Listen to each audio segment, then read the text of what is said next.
weltare ɓiɓɓe fulɓe anndu diine maɗa fedde heblo sukaɓe africa weltare tv takkusana yoni to likseyba gorgolo to agrisa to sinthiane diakiri to hudallay to ɗalhaya to mafondu to lojolo to mareysa to jingue jeeri to awoynat ko on takkusan juula ha to dudal ceerno haadi oumar sy to jowol ha to galle ceerno sisé sy to likseyba gorgole ko taari ɗum kala ene jeeya e gardidi kabaruji men to leydi Mauritanie Mariama Da ko joom suudu hoorejo leydi ndi o yuɓɓini iftar woni tigui kumtari to galle laborgo ngo tawa heeroyi ɗum ko ɓen wiyeteɓe handicapé en to leydi Mauritanie ha joni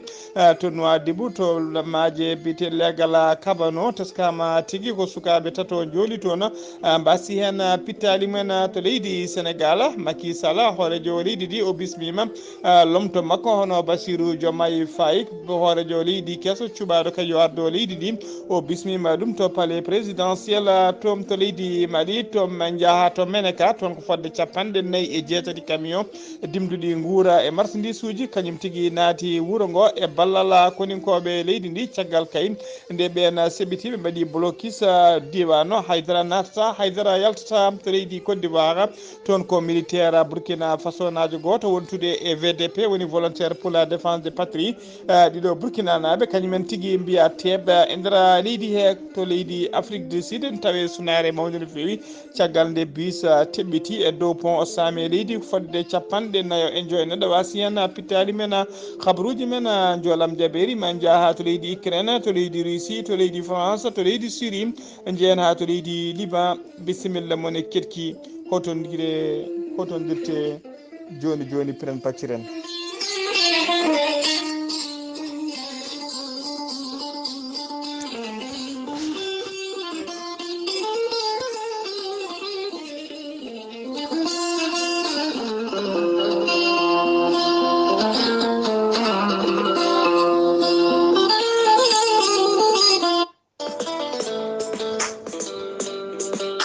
Calel Mbayla sutti ɓuuɓi yiyata nangue wiyete noon ko bijouterie Concorde hakkude Douala e Dakar lamorgo leydi Sénégal bijouterie Concorde e ballal Alhaji Mamoudou Baylel Sy udditi demuɗum ha yaaji udditani ɓe yilɓe kanŋe pira so tawi jiɗɗa ko cakkaji kanŋe e kala sifa tafgo aɓe jogui ɗum peggi mum jawi mum kotoni mum kala hen ko jiɗɗa ko nunɗuɓe fewɓe so kanŋe pire jiɗɗa aɓe jogui so ɗum gadduɗa ɓe pewnanma ha mbiya alhamdulillah bijouterie Concorde e dow moɗona holto tawete koto Dakar lamorgo leydi Sénégal Parcelles Assainies unité 21 waɗɗani bios dore o walla ni so tawi ari ha to monument Serigne Bara Mbacké ganda a yettima bijouterie Concorde aɓe dokka hoolare moni kala ko kanŋe lattuɗo ceer kono kadi sa ɓattima jiyata ko bijouterie o ene jalba ene leera sa naati nder an hoorema mbayano kanŋe ni ene ŋarɗina ene fewna taweteɓe nder leydi ndi Sénégal ha e bowal leydi Sénégal kala son jiiɗi kanŋeji labɗi moƴƴi pira jokkodire e bijouterie Concorde ma on mbi alhamdulillah bijouterie Concorde e dow moɗona aɓe jogui lone luxe taw baraji ɗi ko haalisa aɓe jogui montoraji moƴƴi labtuɗi luxe belɗi wadde e sammere jungo aɓe jogui cuubuji juuɗi to leydi Mali kala mum de sa naati toon tan a yoɗata bijouterie Concorde en andina mon kanŋe yanata ko dow tan fayi sa itti haalisma a waɗe cuɗare kanŋe aɗa ñamtoro aɗa yooɗa sa sohli kadi jeeya keɓa haalis maɗa musidɓe tedduɓe bijouterie Concorde ene uddatini banggueji ɗi kala diaspora e leyɗele men kala sa yiiɗi jokkodirde e bijouterie Concorde mbatta ko 00 221 78 343 65 83 walla mbaɗa 77 703 83 97 musidɓe tedduɓe bijouterie Concorde ene uddatini mon ha yaaji bisimilla moɗona mo adodiri e jayde weltare TV weltare ɓiɓɓe fulɓe ceerno Ahmadou Tidiane Diallo gorko mo melga wuro jinneji ko laaɓaɗo listihar kumpitiɗo lasrari cafrowo yogay ñabboji cuuretoɗi e nder ɓalli kala.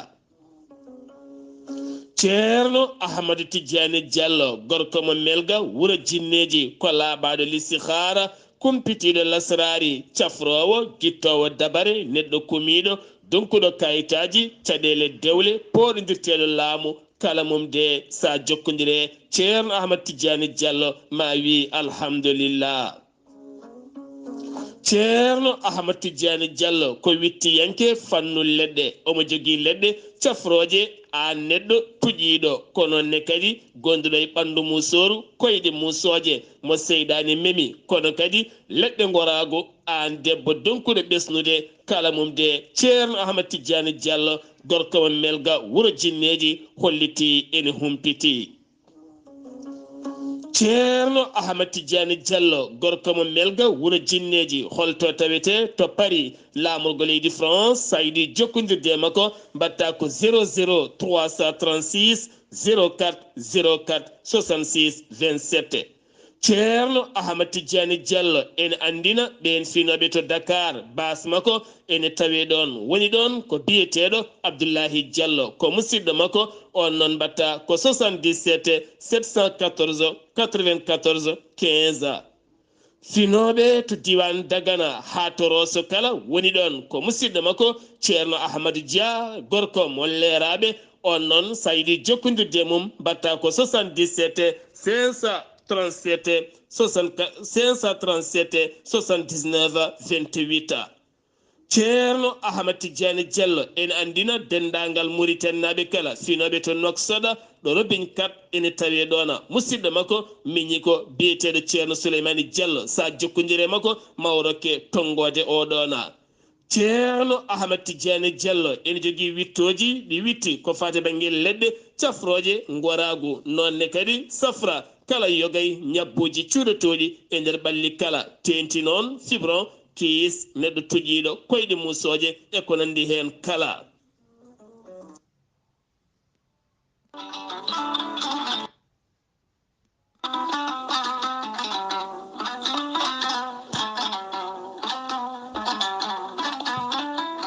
an neɗɗo jambittowo ɓandu musoru ɓandu wuloru ɓandu jaadoru neɗɗo tuƴiɗo mo ƴiƴam dogata e ɓandu muma joguiɗo AVC jogui cardiaque jokkodire gorel te joni joni mbiya alhamdulillah. gorel te ko haako moƴƴo iwru ko to koridinoro ari ko wallude e safrude ha moñi kala yito hen hoore muɗuma a neɗɗo toƴiɗo yahata juma yahata jama ɓandu musoru koyɗe musoje keceji musoje joguiɗo AVC jogui cardiaque yogay ñabbuji goɗɗi kala sa jokkodire gorel te joni joni jiitoɗa hen hoore maɗa. gorel te ko haako moƴƴo iwru ko to koridinoro ala rewam ala effet a yittat ko jamireɗa mbaɗa hen aɗa yara aɗa yiito cellal ɓandu maɗa. sa yiɗi jokkodirde e gorel te jahata koto site mabɓe internet a mbaɗa www.gorelte.com ma janggan hoore maɗa kala ko gorel te safrata kala. so tawi ko tonggode gorel te jiɗɗa hebde gonɗa koto leydi Mali Bamako jokkodirta koye Amadou Tidiane Keneme o tawete koto Badara Bogo mbatta ko 00 223 78 11 09 39 walla so tawi gonɗa koto ñorodi Sahela jokkodirta koye Dawouda Sare mbatta ko 00 223 72 68 11 54 so tawi gonɗa koto Dakar to an jokkodirta koye Baba Seka mbatta ko 77 882 71 02 so tawi noon gonɗa koto Zambie jokkodirta koye Abdoussalam Ba to Kittoya mbatta ko 00 260 07 62 00 93 83 so tawi gonɗa koto leydi France jokkodirta koye Haruna Ngayda mbatta ko 06 50 99 64 43 so tawi koto États-Unis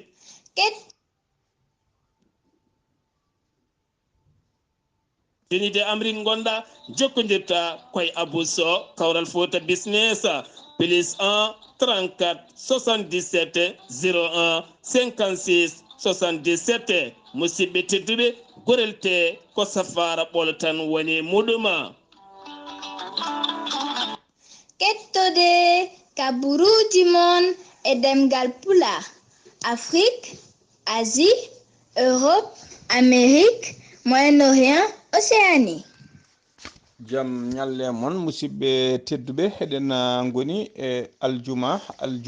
nogasi jeenaya lewru mbooy hitande ujunnaji ɗiɗi e nogasi nayyi cukatal mon ɗemgal pulaar e sawta he ko musidɗo mon sehil mon haali Abouba to karallagal ha mbawan heɗade en walla yiide en to banggue nete ɓosojo ko miñi men sehil men Saydou Abouba hono jayde mon heewi waɗande on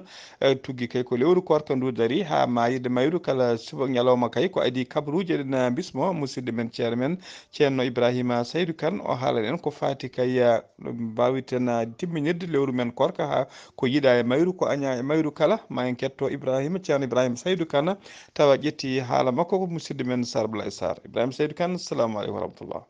Wa aleykum assalam wa rahmatullah. Ceerno Abdullaahi Saar en calmini dendagal hettiyankoɓe weltare ɓiɓɓe fulɓe andu diine maɗa en garti humnude aadi mo gadodirɗum e julɓe ɓe hande nayortoɗen koto ene waɗi ñalawmaji ɗiɗo ñalawmaji ene karmi horde ñalawmaji karmuɗi horde ɗin ɗon neɗɗo horata ɗumen ene jeeya e majji noon ñalawmaji ɗiɗi julde korka ñande julde korka dawrude korka ɗum ene harmi ñande julde taske dawrude korka ɗum ene harmi e tugnade konngol Ibnu Umar yo welede Allah wone makko o wi ñalawmaji ɗiɗi haɗi ɗumen nelaɗum sallam o wi ñalawma taƴgol julde korka moɗon e ñalawma mo ñamoton dewe Allah moɗon woni layyaji moɗon ɗiɗo ñalawmaji ɗiɗi nelaɗum sallam o haɗi e julɗo horde ɗum walla Allah e hoore mum haɗi julɗo horde ɗum ko wona ɗum ko wiyete ñalawmaji daneji ko wayno ñalawma mina e on kadi hooretake on kadi na sallam non to wiyata hoto koore oɗo ñalawma ko ñalawma mo ganduɗa ñamde e yarde ko ñalawma ñamde e yarde hoto koore oɗo ñalawma wonande kadi debbo piiliɗo ene harmi e makko wiide omo hoora ko noon kadi debbo jiiɗo ƴiƴam ɓesngu ko noon kadi ene harmi e makko wiide omo hoora sabu wonto nelaɗo sallam wino so tawi fiilima debbo juulata hoorata sabu ɗum ko ustare e diine makko so to banggue noon juulata hoorata o e woni asli muɗum ko yumben Hawwa kanko e baba Adama nde ɓe gondi nde yummen Hawwa wiya nde ɓe mbiya hotoɓe ñaam kiilo lekki gonnoki to nder aljanna Iblis naati toon e dara mum ne yaaji no feewi naati toon to rewno fof rewi haɓe ñaami lekki ki ene wiya e bindi wonde ko gorko waɗata hulɓumo ɗo e dande ko Jibrilu ɗeɗɗuno ɗon baba Adama hawo hukkiti lekki ki kanko dañani modde yumma Hawwa dañi modde lekki ki ko ɗum woni saabi ƴiƴam ko rewɓe nder ƴiƴam fiilayru ko nden noon hawre julde yummen Hawwa yi ƴiƴam o namdi baba Adama namdi Jibrilu namdi jomiraɗo wi hoto juul kanko yummen Hawwa o wasi julde nden o yiyoyi e korka o yiyoyi ƴiƴam ɗam o namdi baba Adama wimo hoto hoor ay ɗo baba Adama namdaki Jibrilu namdoyaki to Allah to wimo tan hoto hoor waɗi ñawore muɗum ay ɗo ko ɗum saabi debbo ene yoɓa korka kono yoɓata julde sabu julde nde kanko baba Adama o namdima Jibrilu namdi jomiraɗo yamiri hoto hoor ndeke noon ɗoftade yamirore ko e dewal Allah jeeya kanko baba Adama nden yummiraɗo o yumma Hawwa yi ƴiƴam o wi ɗum hoto hoor o waɗi yamirore makko tan o namdoyaki ɗum saabi debbo ene yoɓa korka yoɓata julde assalamu aleykum wa rahmatullahi taala wa barakatuhu Ibrahima Saydou Kane ngam weltare ɓiɓɓe fulɓe andu diine ma. On jaara Seydou Kane Ibrahima Seydou Kane sa renake noon oɗo guista rewɓe kanan ɓe fof jogori portude baba adama plainte saabu kay fonno ko waynade beele ɓe mbasa yobde korka habaruji men ɗemgal pulaar to leydi Mauritanie puɗɗortoɗen jeen ha to Diowola Saare to Diowola Saare noon hono duɗal ceerno Hadi Oumar Sy gorko mo liksebe gorgol tawateɗo toon to Diowol omo siftina dendagal julɓe kala ha tinti noon e Diowol naaɓe tawateɓe e nder wuuro Diowol ngol e wuuro Diowol ngo e tawateɓe nder leydi Mauritanie ha e diaspora kala wonde kadi ha kono noon kadi dendagal ummal islam dendagal julɓe windere kala julɓe leydi Mauritanie kala eɓe bisme eɓe ciftine kadi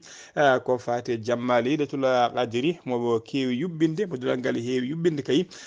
kala hitande so lewru korka ndu darima hitande hikka nde noon jamma Laylatul Qadri tijja tigui ko ñande jamma ɗaccon haqqe ko ñande jamma aljuma nogas e jeegom ina jofi nogas e jeeɗiɗi lewru mbooy woni ɗum walla jofi nogas jeeɗiɗi lewru korka ndu gonɗen ɗum woni tigui aljuma hande o so tawi o arti ko ñande hen ɓe ɗamini yuɓɓinde oɗon jamma Laylatul Qadri toon to duɗal ceerno Hadi Oumar Sy to Diowola omo bismi noon dendagal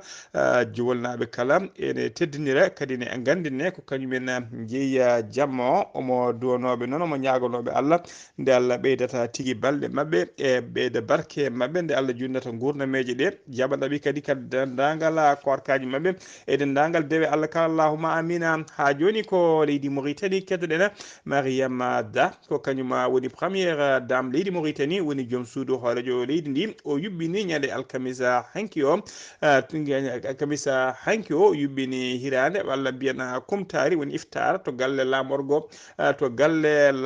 to woni to palais présidentiel foof noon ko yiya mbadi kay yidde ɗoftude miijo hoorejo leydi ndi Mohamed Cheikh El Ghazouani ndiɗon kumtari noon walla mbiyen ndeɗon hirande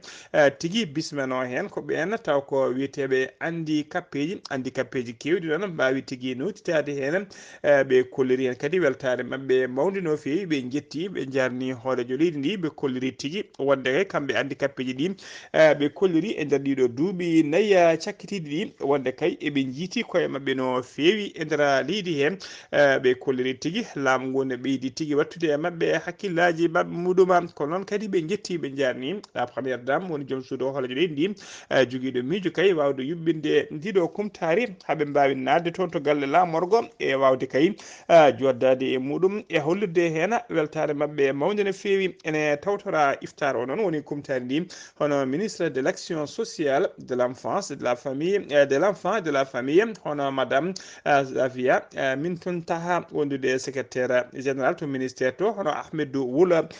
Kheytira wondude yimɓe département o hewɓe e ardiɓe pelle taw ko pelle handicapéji kewɗe mbawi tigui bismade e ndiɗon kumtari ha joni ko leydi Mauritanie keddoɗen jagorgal leydi Mauritanie kalfinaɗo ko fati kay e cellal aade hono biteɗo Naha Minto Moknas o rokki coup d'envoi ko fati puɗɗugol campagne vaccination woni ñakko kay ñakko woni tigui fandare yidde mabɓe kay e fandare mabɓe ko haɓade kay e rutude ha laaɓa oɗo rafi biteɗo polio e nder jokli leydi Mauritanie kala o fuɗɗiɗo ɗum noon ruma o noon fuɗɗira tigui ko toon to Asaba ñakko ngo noon ko haɓade kay oɗo rafi mbiɗen biteɗo polio e nder jokli leydi he kala tawi kadi ngo joofi ko sukaɓe kay yaroɓe 0 ha yetti duuɓi 5 woni tigui jibinaɗo ko ɓooyani ha yetti duuɓi 5 ko ɓen tigui woni noddaɓe e ngoɗo ñakko ngo noon ɓe ɗamini tigui mango duuma kay ha ɗo e 31 lewru mars ndu gonɗen ɗum Minto Moklas noon o erima dendagal ɓen wiyeteɓe les acteurs e wiyeteɓe leader kala nde darton gadda ballal mumen beele kay dendagal sukaɓeɓe kala ene mbawa ñakkade hano hannirta ni beele kay fadare mabɓe ko ɗo e 31 lewru mars nde ruma o ɗamini uddude kay fadare mabɓe ko yatoɓe ñakki fodde temedde 6 ujunere cukalel woni bebbeyel yaroɓe 0 ha yetti duuɓi 5 e nder leydi Mauritanie taw ko Mauritanaɓe eɓe gona Mauritanaɓe kala taw ko wurɓe e nder leydi he ko leydi Mauritanie ha joni keddoɗena ho ɓoyata leydi Mauritanie ummono ko fati sumgoji suɓade hoolejo leydi ɗin sumgoji tijja tigui koye lewru juin 2024 koye ndina mbadi noona catala bitengal sini woni commission électoral national indépendant ko catal halfinangal ko fati sumgoji nder leydi he e gardugol da Wula Ahmed Jalil ɓe juɓɓini tigui jonde ɗena jonɗe noon o joddima ɓe joddima e ambassadeur chef de délégation fedde union européenne e nder leydi Mauritanie hono biteɗo jeunesse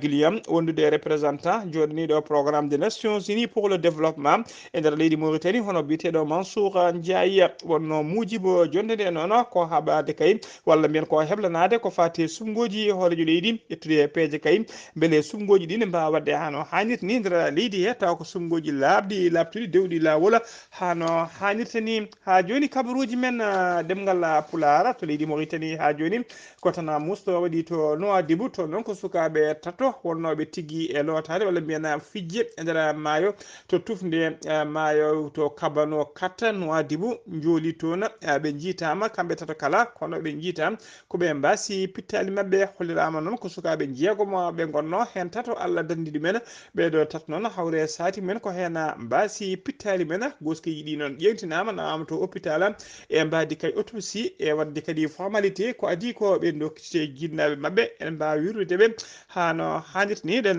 ñaago tan nde mbiyede Allah lomtoto lomtina eɗen mbiya kadi ɓesguji ɗi jinnaɓeɓe ne mbawa tigui ɓeydade rende ɓesguji ɗi saabu ene teska e kala saaha toon to tufde kabano sukaɓe ne keewi yolade toon ha joni ko leydi Mauritanie mimade leydi Mauritanie koto leydi Sénégal paaɗen jen ha to Ngor noon ko Allah faabi debbo debbo kay joɗaniɗo catala UNICEF e nder Dakar to ko oto makko noon mo marka Nissan kañum tigui ruppiti jeygue e nder pleine circulation ɗum waɗi ko ñande alarba ɓennuɗo sanga midi e dow lawol Ngor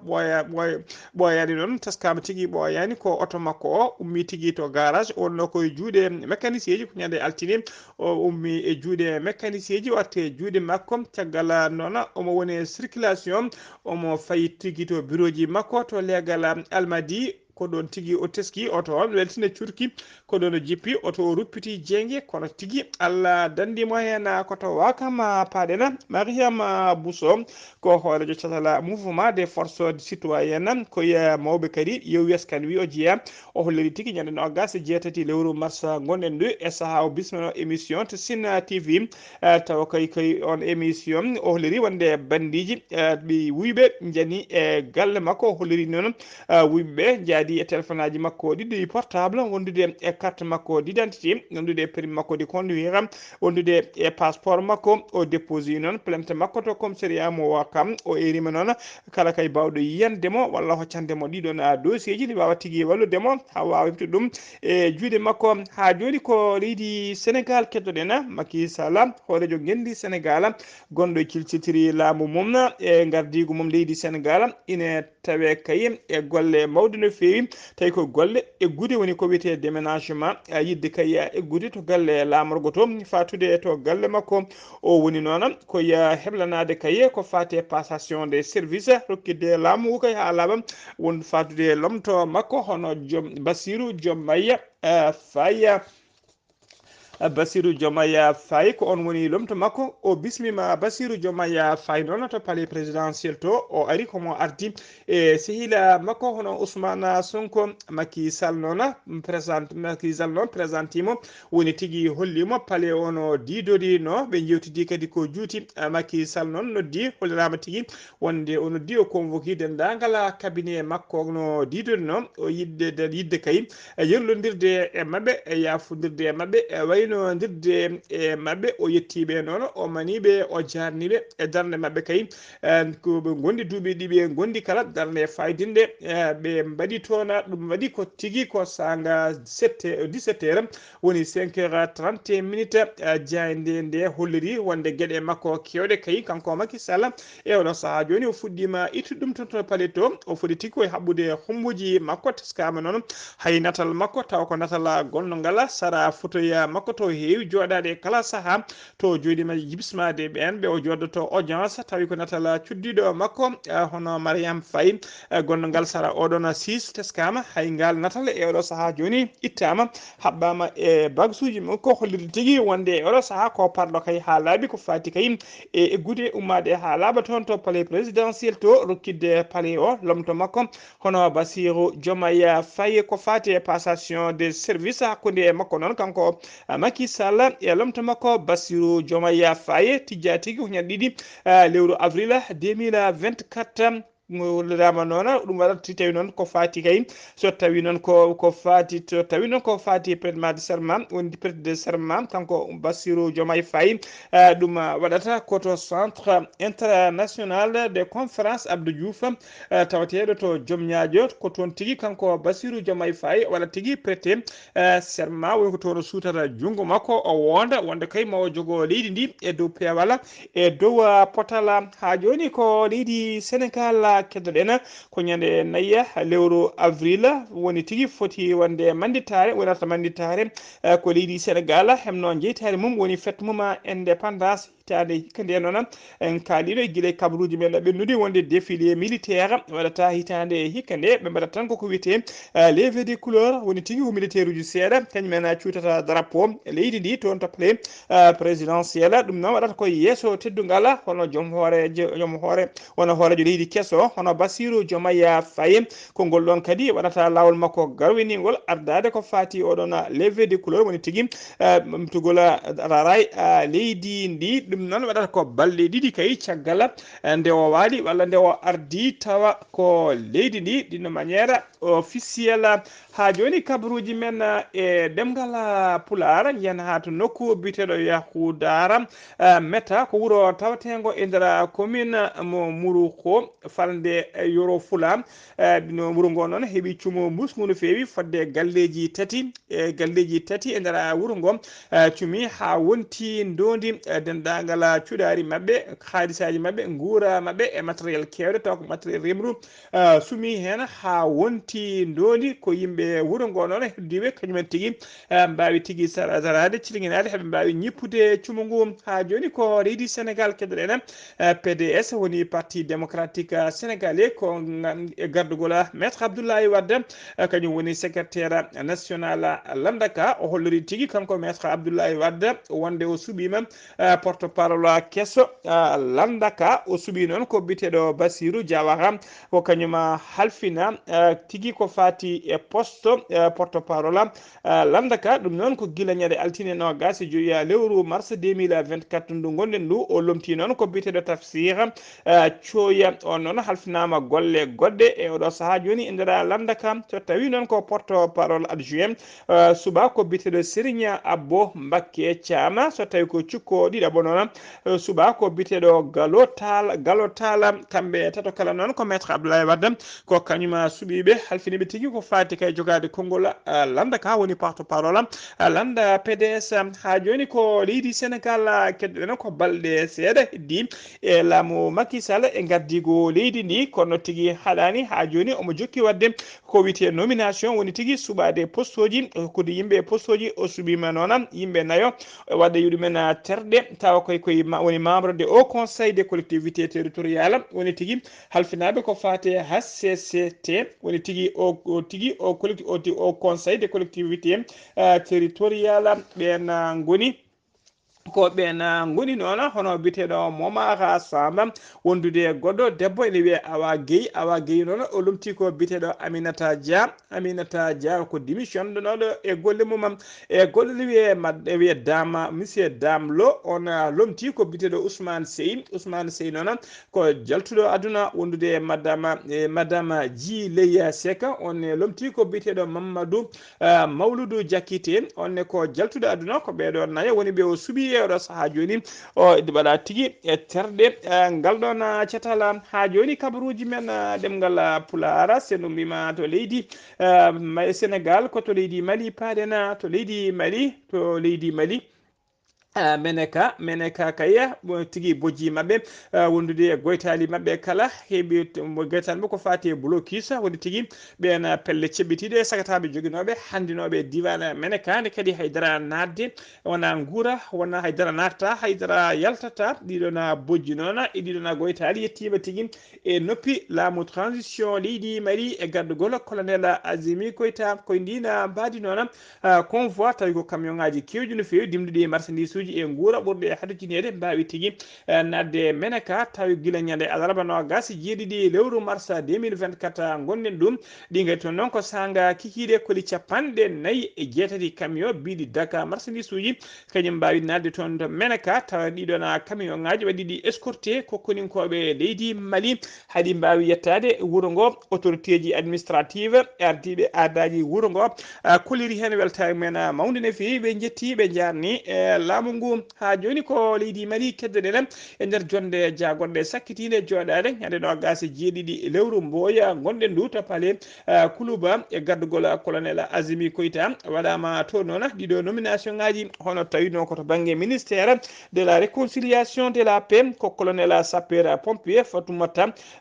Bakoroba Koulibaly kañuma noma conseiller technique e toon oɗon ministère so tawi ko ministère halfinaɓe ko fate jangde tonde e wittoji scientifique toonne ko biyeteɗo Ahmedou Fane ko professeur noma toon chef de cabinet kañum noma toon chef de cabinet so tawi koto ministère de l' agriculture woni ministère halfinaɓe ko fate ndema toon ko Ibrahima Konaté ko ingénieur de l' agriculture et de génie rural kañum noma toon conseiller technique so tawi koto ministère de l'urbanisme de l'habitat et des domaines ko biteɗo Youssouf Koulibaly kañuma noma toon directeur général des domaines et des cadastres ha joni ko leydi Mali keddoɗen parena ko parti pour la renaissance nationale ko landa dawrugol wiite noon ardi landa ka ko biteɗo Cibile Dramé meɗino wonde ministre e nder leydi Mali o erima laamu transition ngu noon nde haalanta yimɓeɓe ko nanata ko fati kaya beele mande sumgoji ɗi jubbinte e nder leydi he beele kadi beele landinde laamu ngu jogori artude e juuɗe civil en o holliri noon ko ɗum noon ko caggal kay teskama wonde kay dawal ngal transition tokkuno rokkano woni tigui ngal gasi ngal ɗon dawal timmi ha laaɓi guilñede nogas jeegom lewru mars gonɗen nguɓe erima laamu transition ngu noon ne fixanta yimɓeɓe ko fate calendrier sumgoji e nder leydi he ɓe erima laamu ngu kadi nde addata kay ɓeydata hoolare mum hakkude dadiɓe ɓe e ɓesgu hakkude yimɓe faama e ɓesgu leydi ndi nde laamu ngu kadi dartinta menasuji mum e kala saaha e nangɗe waɗata woni arrestation ɗi waɗata e kala saaha ko nden ɓe nden kadi nde laamu ngu kadi woppitta dendagal ɓe nanggaɓe ene ndumba tawa ala ko nangueɗa kay so wona kay wasde rendude walla yadude miijo mumen e laamu transition ɓen kala ne mbawata woppitede ha laaɓa kadi sumgoji ɓe kala yimɓe nde sumgoji ɗemni yuɓɓinede e nder leydi he ha joni kabaruji men ɗemngal pulaar sen ummima to leydi Mali koto leydi Côte d'Ivoire paɗen militaire Burkina Faso naji goto nanggama e nder leydi Côte d'Ivoire o nangga noon koto rewɓaji funnague leydi ndi omo nanguida koye goto taw ko VDP woni volontaire pour la défense des patries woni civil en yernitiɓe gam rende leydi men e guure men ɓe nangga noon ko guirñade alarba no gasi jeeɗiɗi lewru mars 2024 ɓe nangga koto falde wuuro witego tehini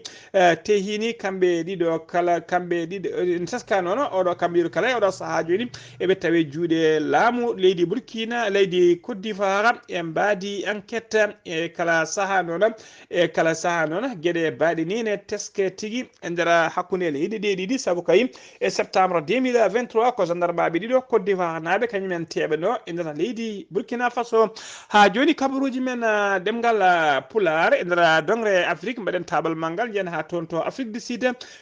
Sud noon ene tawi sunare mawde no fewi ko bisa jolnunoɗo yimɓe teɓɓiti e dow pont o saami e leydi alkamisa hanki no gasi jeetati lewru mboyi mars ko famdi kala capanɗe nayo e joyi neɗɗo kawri hen la jala pont noon to wedi mum ene qime ha capanɗe joyi métre pont noon ene tawe tigui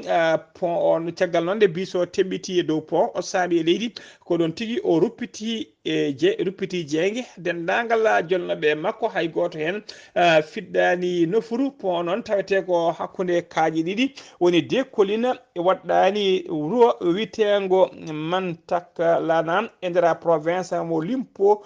po tawe to banggue rewo leydi ndi ɗum noon tawe kadi nokku o noon to accident waɗi ɗo ene tawe ko famɗi kala fodde temedde tati kilométre hakkude muɗum e jeunesse ɓurgo habaruji men kedde Afrique ala no mbattene so wona jabbuɗen musidɗo men seydi men Alassane Oumar Mbodj gorko mo Sara Ndogu. Alassane Oumar Mbodj, assalamu aleykum warahmatullah. en calmitima Ghali Aboubaye calmini dendagal hettiyankoɓe Ayawo TV e ñalawma hande o kabaruji ɓuuri tengtude e dogal Afrique pour ɗen ko leydi hono Mali leydi Mali ene wayno ko moɓodiral taw kadi ko parti taw ko coalition ɓen lundiyankoɓe taw kadi ko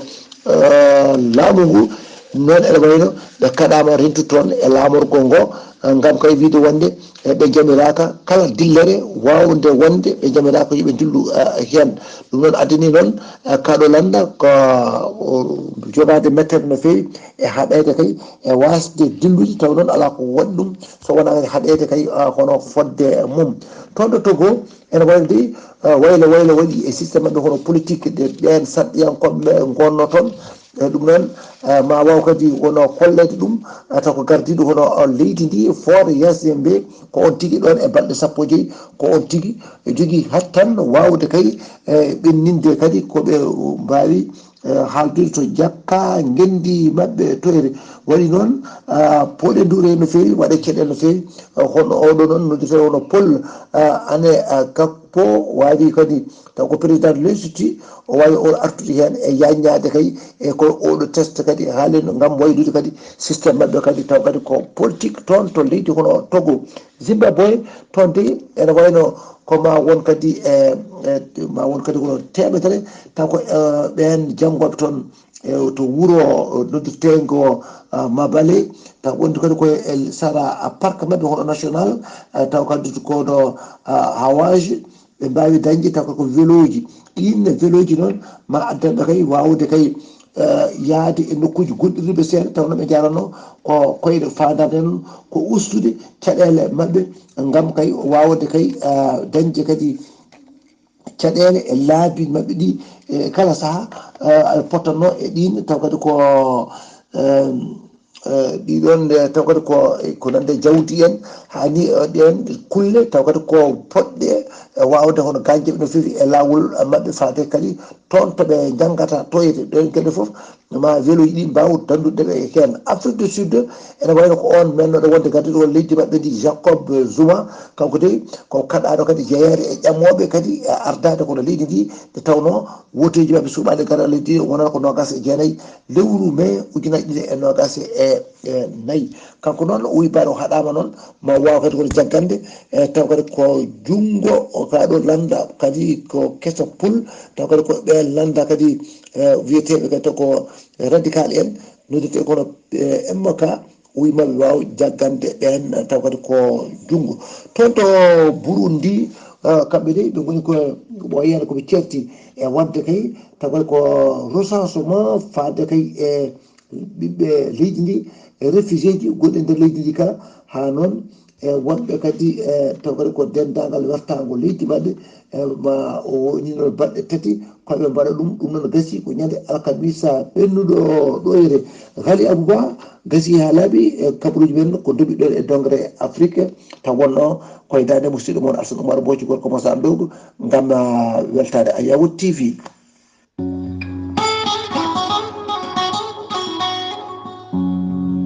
gonkay mini ayande keɗatomi ko jangde heblo sukaɓe Afrika nde tawno jange ndeɗe laaɓi kadi humpede welani humpitede ɓuuri humpede humpede welani humpitede ɓuuri humpede jarama Yaya Ndiaye kala jiɗɗo humpitade yo heɗo jande weltare TV weltare ɓiɓɓe fulɓe andu diine ma takkusana juulama ha toon to galle ceerno Djibisi to galle ceerno Djibisi to Kuufa ko on takkusana juula ha to galle ceerno Boubacara Gaye toon PK 8 PK 7 nakkede ko taari ɗum kala habruji men joolam jaɓeli koto leydi Ukraine puɗodena dronaji ɗi leydi Russie mbaɗi bombardement men e central uji tati thermique woni central uji dokko jannoji courant e nder leydi Ukraine ko misilaji noon ɓe beddi e majji alkamisa hanki no gas jeenayya walla no gas alkamisa hanki no gas jeetati lewru mars 2024 ɓe kolliri noon laamu leydi Ukraine noon holliri wonde ko capanɗe jeenayya missile aynono toon hen capanɗe jeetati e nayyi missile systéme anti défense mabɓe wawi heɓɓade ɗiɗon missilaji kadi ɗumen yettade to fanoto ko keddiɗi tan mbawi yande ɗiɗon central uji tati teskama noon e ɗon bombardement forte région ngaji tati e oɗo saaha joni ene jogui caɗele kuɓɓam e nder leydi he koto leydi Russie paɗen neɗɗo goto warama ɗiɗo woɗɓe kadi mbarminama aljuma hande o to wuuro witego Belgorade Belgorade noon ko wuuro leydi Russie tawatego Kerol hakkude mum e leydi Ukraine ko dronaji leydi Ukraine noon joore mabɓe bombo e nder koɗande toɓe kono koto leydi France paɗena leydi France holle lamorgo leydi France holliri tigui wonde holliri tigui leydi France ɓe kolliri kay jagogal mabɓe kalfinaɗo ko fate gueɗe caggal leydi e jokkodiral leyɗele woni ministre des affaires étrangères ene ɗamni wadde walla ne tijja jillu muɗum ñande altine garoɗo o to leydi Chine leydi ɗiɗɗe noon woni leydi Chine e leydi France ene mawnina manditare fodde duuɓi capanɗe jeegom hande koɓe gollodirta to banggue diplomatie woni relation diplomatique hakkude ɗe ɗon leyɗele ɗiɗi koto leydi Syrie paɗen koninkoɓe Israël jooɗi bomboje mumen e nder leydi Syrie aljuma hande o sanga wendogo e nder région biteɗo Alep ene tawe to rawo leydi lewo Syrie ko famɗi kala noon capantato e jeegom militaire Syrie naɓe mbasi hen pittere men waɗi kadi jambureɓe mayɓe hen e barmuɓe hen hewɓe no fewi koto leydi Liban paɗen koninkoɓe leydi Israël kolliri tigui wonde ɓe mbari goto e mawɓe Hezbollah to leydi Liban ko aljuma hande ɓe ɓayino kuuɓa kabaru o ɓe kolliri noon ɓe mbarimo koto banggue worgo leydi ndi aljuma hande o wiyeteno ko Ali Abdel Hassan Naima ko commandant adjoint de l'unité kalfinnoɗo ko fate roquette aji e bisilaji taw ko fedde walla mbiyana leyf catala bitengal Hezbollah tawteɓe tigui e nder